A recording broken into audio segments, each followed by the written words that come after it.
Ar norėtumėt prie mūsų prisijungti ir tuos mitus paneigti? Pasakysiu dar vieną pavyzdį. Aš labai akcentuoju komandinį darbą ir specialistų bendrą požiūrį, globaliai žiūrėti į pastatus, į sistemas.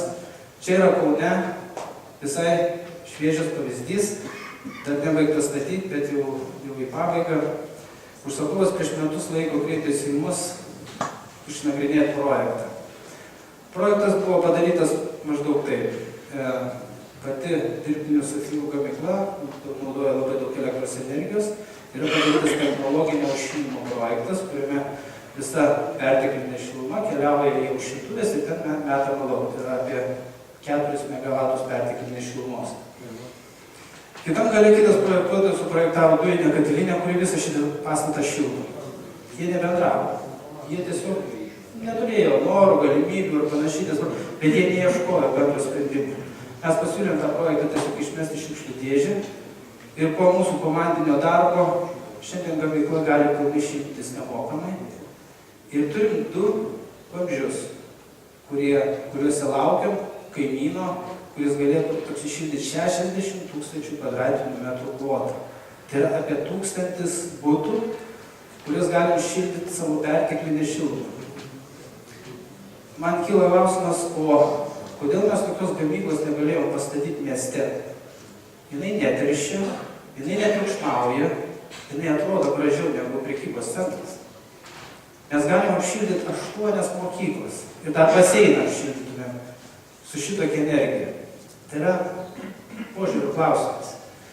Dėl to mes ir norėtume kviesti visus specialistus ne vien tik tai ieškoti techninių niuansų, bet ir ieškoti bendradarbiavimo, kad galėtumėm iš tikrųjų bendrom jėgom surasti teisingus sprendimus. Bendravimas čia yra svarbiausias. Tai turbūt tokia mūsų istorija, kad mes galėtumėm tokiais projektais didžiuotis. Aš sakyčiau, kad šitam reikalui esame mes ir esat jūs, kurie tikiu netveria savo kailyje išbandyti tokius atvejus ir, kaip sakant, kažką svarbaus nuveikti savo gyvenime. Tai ačiū Jums už laiką.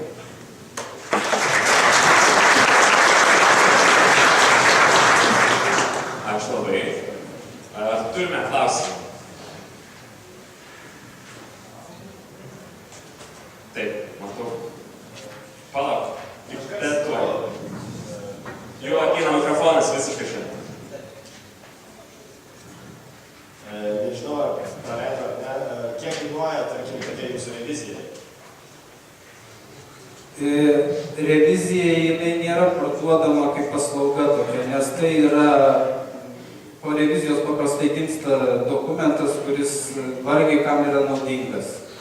Čia turėtų būti darbų tęstinumas. Jeigu padarai reviziją, tai prisimk visus tos sprendimus ant savęs ir juos gyvendinti toliau. Tai tokio skaičiaus paslaugos eilutės mes net neturim, nebent jūs kažką kitą turite omeny. Ne, aš neturiu nieko kito omeny, bet galbūt yra daugiau tokių ir verslų, sakykime, ar organizacijų, kurios norėtų jums pasikviesti. Tačiau nežinau, kokie būtų įsipareigojimai arba kokie jūsų lūkesčiai, į ką jūs važiuotumėte ir kiek reikėtų investuoti. Čia yra diskusijos klausimas, kaip ir taip pačiai ligoninėje klausia, kiek jinai kainavo. Aš sakau, mes tik tai paėmėm 2 korpusus, bet mes galime paimti visus 4 korpusus, atitinkamai visai kitokia kaina ir visas biudžetas.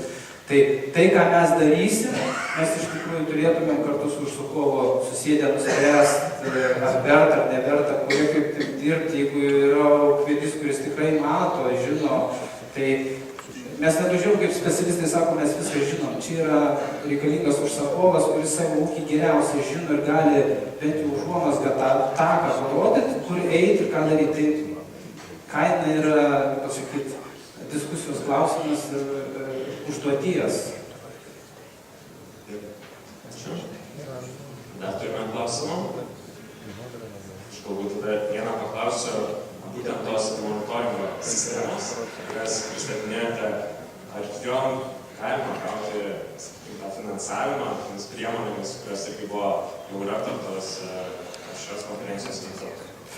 Yra, kiek žinau, artimiausiu metu planuojama parama energo auditui pramonėje.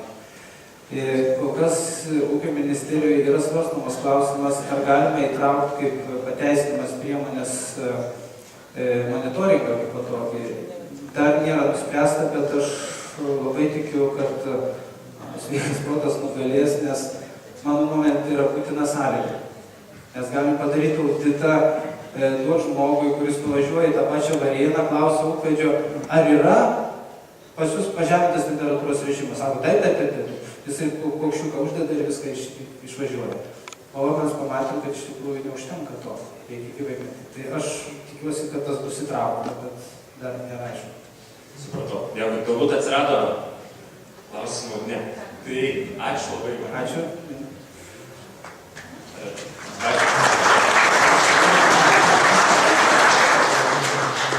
Vaidas paminėjo